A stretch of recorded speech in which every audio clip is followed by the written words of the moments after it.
General Abirin, sir, bibigyan ka namin ng senaryo. Hindi lang kay Abirin, kahit na kay Chief Nartates. Ito ang senaryo nyo. Mamimili lang kayo. Kung sakasakaling kinasihan kami ng langit at umabot ng milyon dito at lumagpas ang galit ng taong bayan, isipin nyo kung ano mangyayari sa atin. General Abirin, hindi yan banta. Katotohanan yan. Yung galit ng taong bayan, tignan nyo yung mga pulis mababait. Pero pag lumapit ka, nagiging arogante. Ginagaya nila yung amo nila eh. Si John B. Cremulya. Tama! Nakita ko yung sa dulo, arogante sumagot. Mga general yung lumapit sa kanya. Bastos, walang respeto. Ito paalala ko sa inyo, bibigyan ko kayo senaryo. Totoong senaryo to. Base sa statistic. Ang taong bayan sobrang nagalit. Ang PNP, magsama-sama man kayo, 200,000 may armas. Sumama pa ang forces of the Philippines, 300,000 may armas, 500,000. Ang Pilipino na may armas, nasa statistic ninyo, 4 million. Okay, ako ang magpapatunay. Patunay ito na nangyari sa akin bilang isang pinuno sa Hacienda Lucita. Sa Hacienda Lucita, ako ang pinuno. Ang grupo ko ay isang more or less 50. Magdagdag ko lang ito. Okay. Idagdag ko lang ito. Nung ako'y nasa Hacienda Lucita. Respeto kayo mga kapulisan sa mga senior ninyo. Okay, ituloy ko lang ito. Dugtong ito. 50 kami na sundalo. May kaharap kami sibilyan. Wala kaming nagawa mga sundalo. Armado kami. Pulibang kami. Umatras kami sa 500 na sibilyan. Bakit? Ang aming mission is to protect the Filipino people. Is not to fight the Filipino people.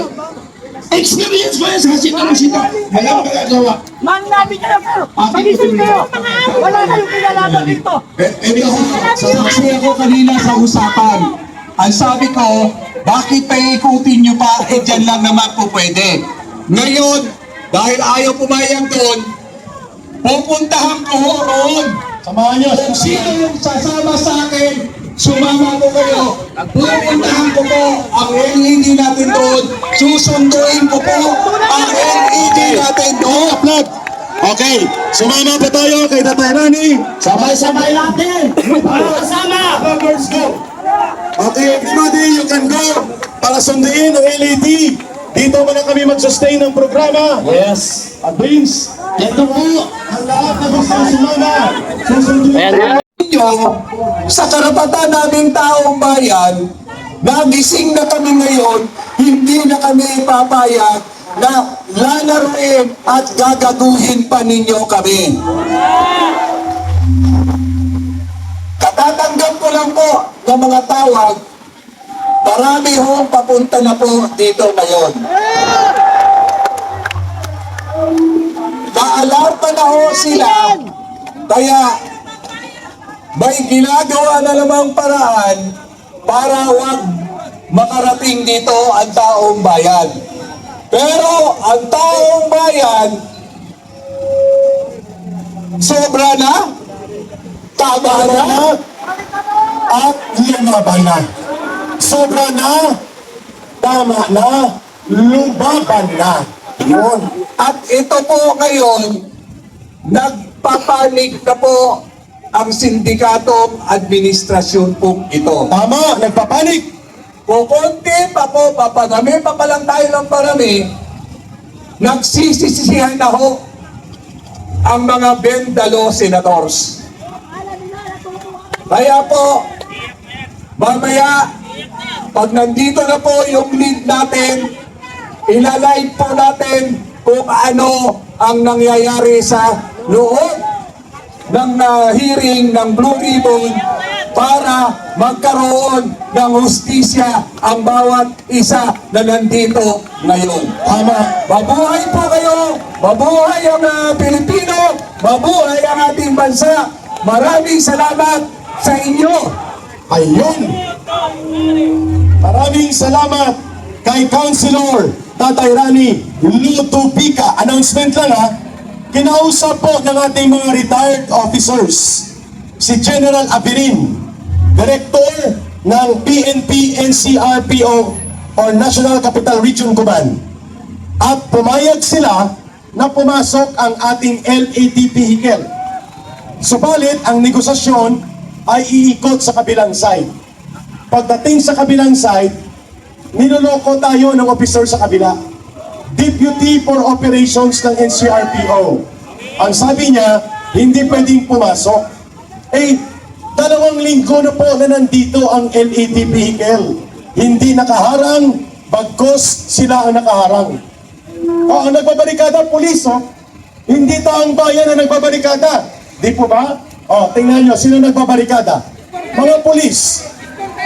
Ang taong bayan, mapayapa po na nananawagan. Ipasok ang Tama, LED dapat vehicle. ganun. Pero, niluloko nila tayo. Kalma lang muna tayo. Relax. We have a long day to fight. Relax lang muna. Makinig lang dito. Binubulgar lang po natin ito, bitch. Sapagkat we are to be gentlemen in our agreement of negotiation. Huwag lang tayo magbastusan, respetuhan, magbigayan tayo. Kaya Vince, manawagan natin kay General Aberin.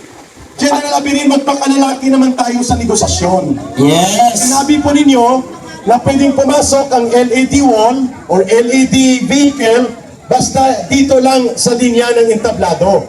Pero kayo po ay hindi sinusunod ng inyong officer on the ground sa kabilang banda. Hindi pinapapasok ang ating LED vehicle, Vince.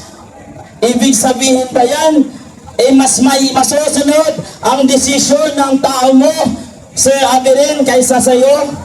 Ayun. Nagpasalamat pa naman na kami sa iyo. Oo, nagpasalamat pa kami kanina, pero yun pala, naglulukuhan na lang tayo. Kaya ang tambol ng maisog, ilapit natin sa kabaong. At para dito natagundong ang inyong tambol. Lapit dito para isa-isa nating ipadama ang panawagan ng mamamayan sa oras na ito. Hindi tayo papayag, Vince. Yes. Na tayo ang tinatapakan ng mga magnanakaw sa gobyerno, pero parang tayo pa. Kumakain pa daw. Sige, sige. Pa. Ituloy lang ang sibog para lalong maging maisog. Kaya ang mensahe po natin, okay, sige Kap. Ito, panawagan sa ating NCRPO. Nag-uusap kami ni General Aberin kanina, sabi papasukin niya, paikutin. Nung pinaikot, Boses ng kababaihan, isa sa mga front movers ng organisasyon ng Philippines.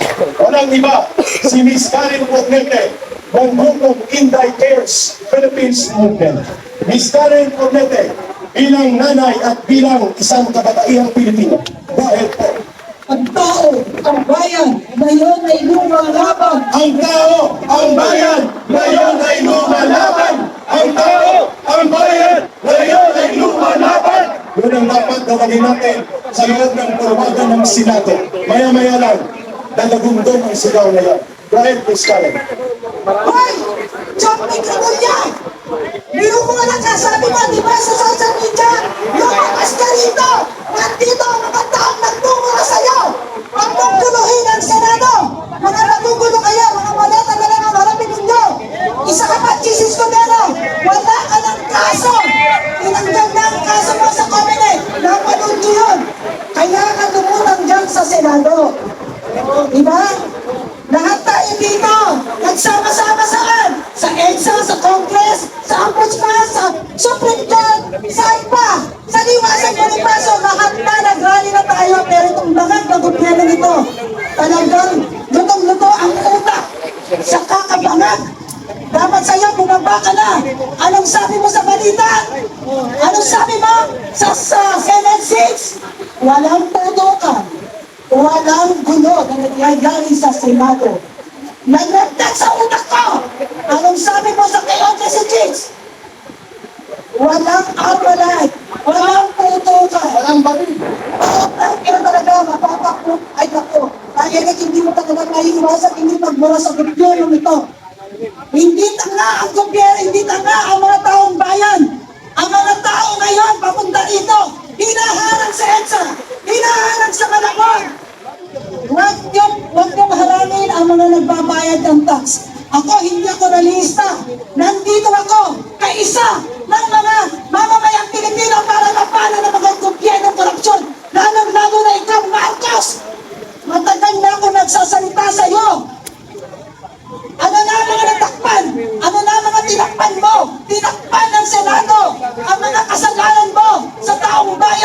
O, lahat ng mga inutusan mo, nananahimik na, umiiyak, o nagpapakasasa na sa mga perang ibinigay mo na galing sa taong bayan. Professional liar!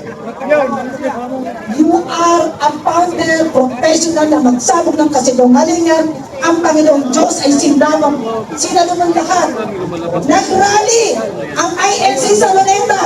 Ano ang sabi ng kapatid mo? Adeng, tama na, magpagaling ka na.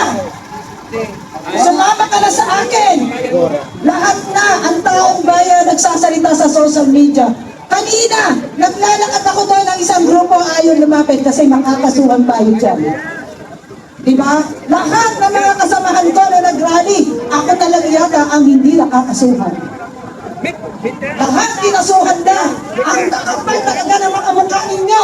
Kayo mga, ano ba, si Tulfo, napanood ko si Tulfo, makaabot ko cancer, pinapaligiran. Samantalang siya, nagkakampay-kampay, umiinom ng alak.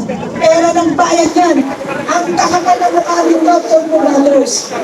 Mahiya naman kayo. Yan ang sabi ng presidente ninyo. Presidente ninyo pa nga kasi musukin ninyo.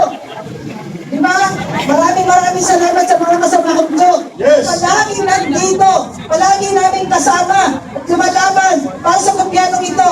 Sana huwag kayong tumigil. Oliver, Ituloy lang natin yung ating laban. Sasagutin tayo ng Panginoong Diyos. Maraming salamat kaya po. mo naman Karen, at tayo yung nagpa-practice. Oo. At pinapanawagan natin yung iba pang speaker, lumapit na po dito. Kinalanin muna natin at kararating lang.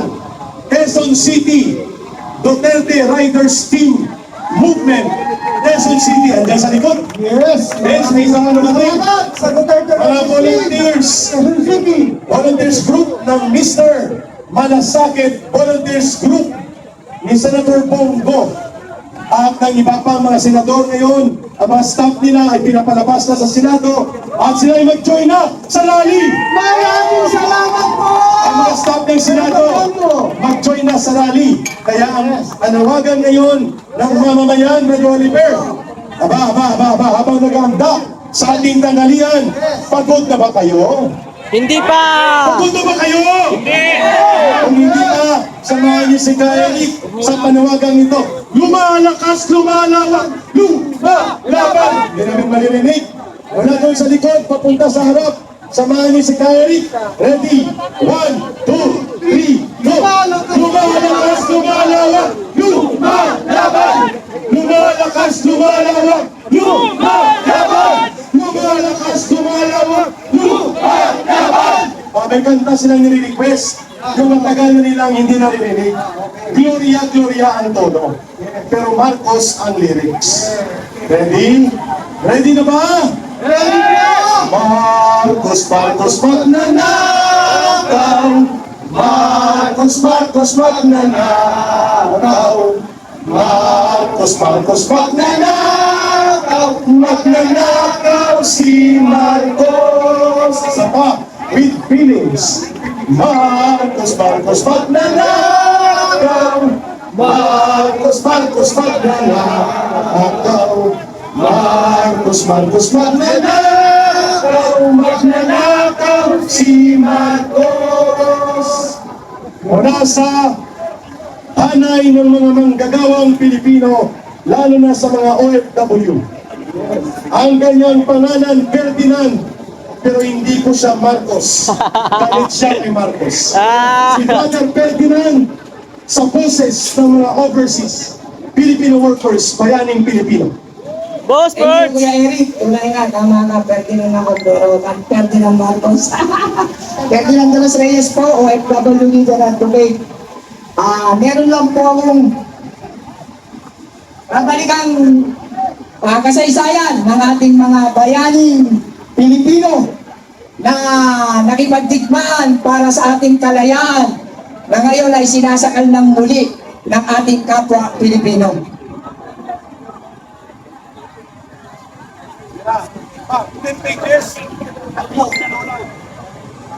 Teheros ang ampas ng baril at ang nagsimula ng watak-watak. Marso 22, 1,897, sa loob ng simbahan ng Teheros, Cavite, Pagtibon ng mga pinuno ng Katipunan, pagod na sa sunod-sunod na laban sa mga Kastila. Gusto na nilang magkaroon ng isang pamahalaang revolusyonaryo na magtutuwid ng gulo sa mga hanay. Ang Katipunan noon ay nahati sa dalawang malalakas na sangay. Sa Cavite, ang magdiwang sa pamumuno ni Andres Bonifacio at Mariano Alvarez at ang magtalo sa pamumuno ni Baldomero at Aguinaldo. Pareho silang magtagumpay sa labanan, pero pareho rin silang bayabang sa kanilang sariling teritoryo. Kaya kinailangan ni Bonifacio bilang supremo ng Katipunan na tawagin ang pulong sa Tejeros para ayusin ang tunggalian at magalal ng isang pamahalaang kinikilala ng lahat. Nagbotohan, nanalo si Emilio Aguinaldo bilang Pangulo. Tanggap ito ni Bonifacio. Pero sumunod ang botohan para sa posisyong Direktor de Interior na posisyon ngayon ni John Vic Remulla. Ito ang posisyon ngayon ni John Vic Remulla, ang Direktor de Interior na ngayon ay katumbas ng Department of Interior and Local Government. Yan po si John Vic Remulla. Ang tungkulin niya ay mamahala sa mga bayan, pulisya at kaayusan sa loob ng revolusyon. Ibinoto rin si Andres Bonifacio sa posisyong iyon. Maraming sumigaw ng pag-apruba, pero biglang tumayo si Daniel Terona, isang opisyal ng Magdalo. Magdalo, inabibilangan naman ni Trillanes na isang traitor. Siya po ay nagmula sa Magdalo at ito po ang kasaysayan mula pa noon hanggang sa kasalukuyan ay nangyayari muli. Brother Ferdinand, 50% na natin daw ha, kabalik ka ulit ulit. 50%. Pero biglang tumayo si Daniel Terona, isang opisyal ng Magdalo. Binitiwan niya ang salitang nagpasiklab na apoy. Kailangan ng isang taong may pinag-aralan at may diploma or abugasya. Ibig sabihin, hindi karapat-dapat si Bonifacio dahil hindi siya abogado at hindi siya nakapag-aaral sa kolehiyo. Para kay Terona, dapat ang umawag ng Direktor de Interior ay isang ilustrado, isang taong may diploma, may pinag-aaralan sa Universidad ng Santo Tomas o sa Espanya. Sa mata ng mga Magdalo, si Bonifacio ay isang manggagawa lamang. Walang titulo, walang pedigree. Yun. Pero hindi lang yun ang dahilan ng pag-init ng ulo ni Bonifacio dahil matagal na siyang nagdududa sa mga Magdalo na kinabibilangan ni Antonio Trillanes ngayon. Nagdududa siya sa mga Magdalo noong mga buwan bago ang Tejeros. Ilang beses siyang naramdaman na minamaliit siya ng taga-Cavite. Kapag may problema sa taktika, si Bonifacio ang sinisisi. Kapag may pagkatalo, siya ang pinagbibintangan. Samantalang siya ang nagtatag ng Katipunan. Siya ang naglagay ng dugo, pawis at buhay para buuin ang lihim na sabahang pagpapalaya sa ating Pilipinas. Okay, 50% muna ang hingi ko at tawad namin kay Brother Ferdy. Mamaya ipagpapatuloy niya ang kataksidan sa lumang revolusyon kung saan ang mga katulad ni Bunjing Oying Rimolya. Bunjing! Walang ginawang mabuti ang gobyerno. Lagi sila nalang mabuti. Pinag-asa ko pala yung kasaysayan, ha? Live na ba ito? Live? Ayan na! Sana si Vince. Mga kasama, pasensya na po pagkat hindi natin sa mapapanood ng live dahil hindi kaya ng ano natin. Pero pakinggan po natin ang mga tinig mula sa Senado. Ongoing po. Okay, habang tayo nakikinig, maghanda sa mga susunod na mga pakinggan. Yes. House, Stella Kimbo, House of Representatives, Taos and Ayan Residents. na! Panood natin, no? Dapat J.D. mapanood. Suarez, House of Representatives. Erwin Tolbo, ayun, Green Hills, House of Representatives. itong lahat po ng binanggit ninyo na mga ngayon ay naglilingkod na miyembro ng House of Representatives, yung iba naman ay wala na.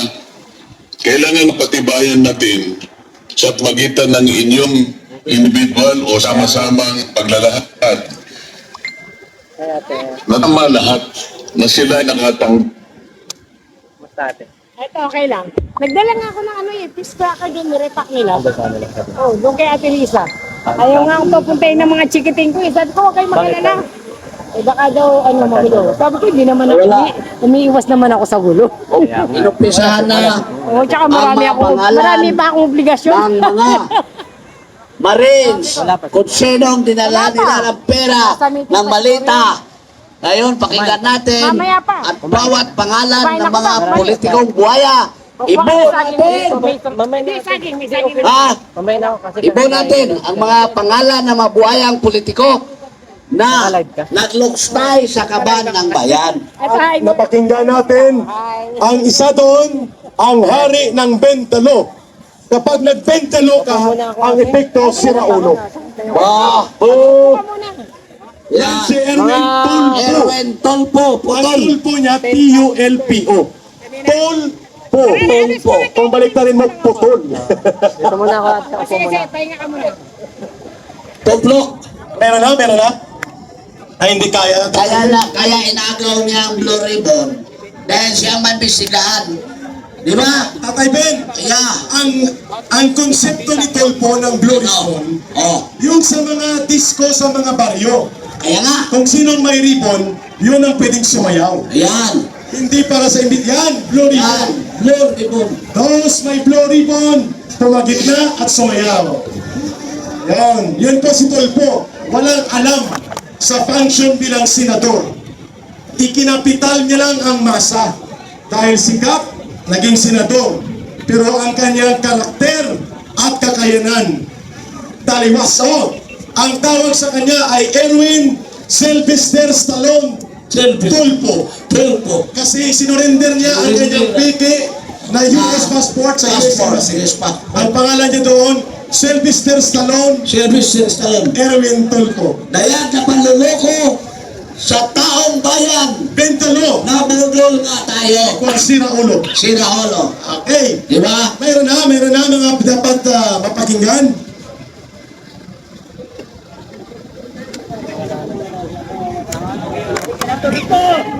Ang gustong magsalita, open po ito. Tatlo lang ang aming patakaran dito sa programa natin. Walang pagmumura. Oh, sige. Ang nagmumura lang, bigas dapat at ang mga sardinas. Tag 3 minutes lang. O, sino gusto magsalita? Lumapit dito at magkaroon Lumapit dito. Speak up. Oo. Yung damdamin nyo. Sige. Yes. Up 3 minutes. Patungkol po ito sa current situation. Hindi na po, okay na yung historical account ng Piheros Convention. Sino gusto magsalita? Lapit na po dito. Lapit kayo. Kung gusto rin kumain, mamaya. Pipalista namin dito kay grupo ni Tatay Ben. Ben Ranks. At grupunin natin ang mga listahan. Basta tag 3 minutos at may kakuluhan sa ating mga pinag-uusapan. Walang pagmumura. Okay? Isang kapatid, galing pa sa Bumabong Oriental Mindoro. Environmental group ito, pero magsasalita siya sa pananaw niya sa kalagayan ngayon. 3 minutes lang, brother. Opo.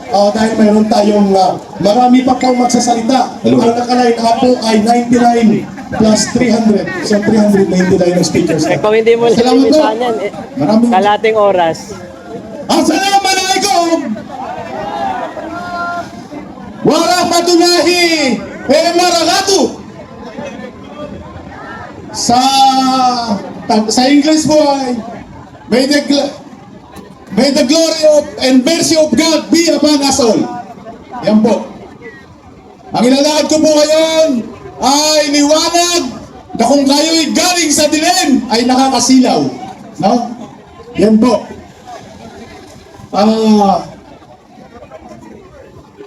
Nawala na ako. So, Si ano? He is Ah, without color ang kanyang kung titulo dahil mapapansin po natin, he was elected illegally. napakagulo ng Pilipinas. As an official Pero, sa totoo po niyan, ang Pilipinas po ay mababait. Tayo po ay sigilisado. Ang gulo po ay hindi lang po sa Pilipinas. 13 ang kailangan Nasa ng Israel, talagang batas na nasa Iran, magkaroon ng nasa Ukraine, forum ang isang nasa at maraming pang lugar. No?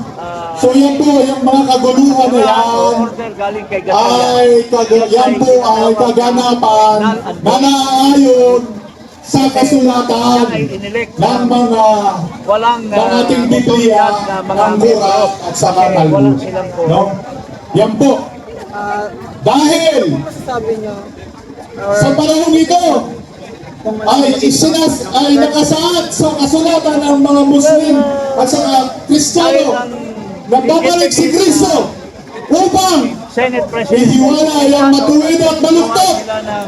Sa Ingles ay yun ay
Achievements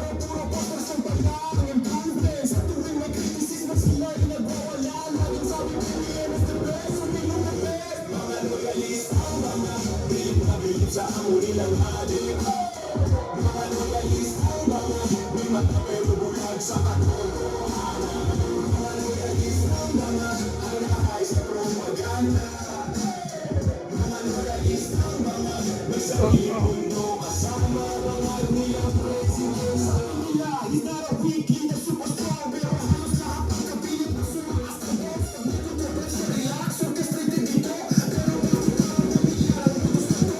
Hindi tumataas, hindi ito provision. Kurang sa kaliwat ka na, hindi na nyo nakikita. Fake news yan, mga teleserye na hindi matapos-tapos. Pero hayahay pa rin na kahit talo sa ratings. Mga loyalist ang mga pilit na bilog sa amo nilang ating. Mga loyalist ang mga may mata pero bulag sa katotohanan. Mga loyalist ang mga ay nakay sa propaganda.